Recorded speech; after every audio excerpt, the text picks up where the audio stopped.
Welcome to another episode of Parashah Points, short thoughts from the weekly Torah portion. This week's Parashah Point comes from Yitro, which is Hebrew for Jethro, and it goes from Exodus 18:1 to Exodus 20:23. In this Torah portion, Moses' father-in-law, Jethro, gives Moses some organizational advice on how to judge cases among the people of Israel. Then we read about the Israelites reaching Mount Sinai. The parashah concludes with Israel receiving the 10 Commandments. There's a lot we can talk about in this Torah portion. Today, we're going to present just a thought on our marriage vows to God. Exodus 19. So Moses came and called the elders of the people and set before them all these words that Yahweh had commanded him. All the people answered together and said, "All that Yahweh has spoken, we will do." And Moses reported the words of the people to Yahweh. This was the day in which you could say that the people of Israel accepted God's marriage proposal. God had just delivered them from slavery in Egypt. He split the Red Sea, defeated their enemies, fed them manna from heaven, and now He brings them to Mount Sinai. In the following chapter, God speaks to the entire nation the terms of the covenant between Himself and the vows, the marriage vows, if you will. The rest of chapter 19 is all about what needed to be done to prepare for that important day when God would meet with the people. When God spoke the commandments, that is, the ways for the people to love and honor their bridegroom, Yahweh, among them was something called the Sabbath.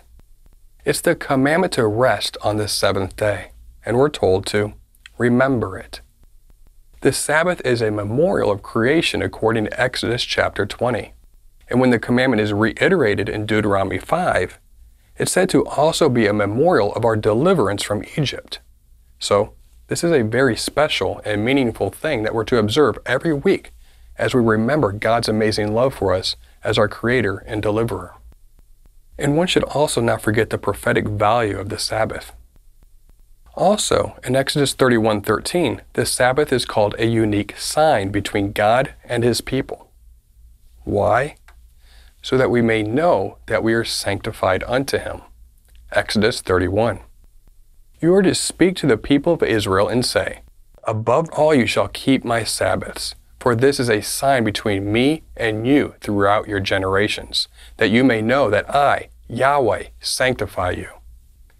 You could say that the Sabbath is our wedding ring, a symbol of our covenant commitment to God alone. At most Jewish and Messianic weddings, there's also something called a ketubah, which is like a marriage contract.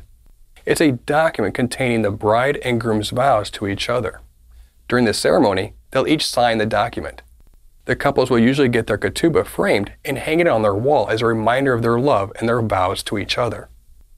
When God married His people at Mount Sinai, the marriage vows, the ketubah, if you will, was written down in the form of the Torah.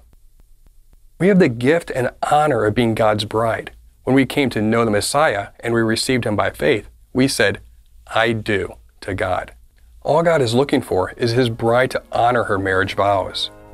When we study the Torah and learn how God desires to be loved, when we walk out His commandments, we are simply keeping our marriage vows. We are expressing our love for our bridegroom. Thank you for joining us for another Parashah Point. We hope that you've been blessed by this teaching, and remember, continue to test everything. Shalom.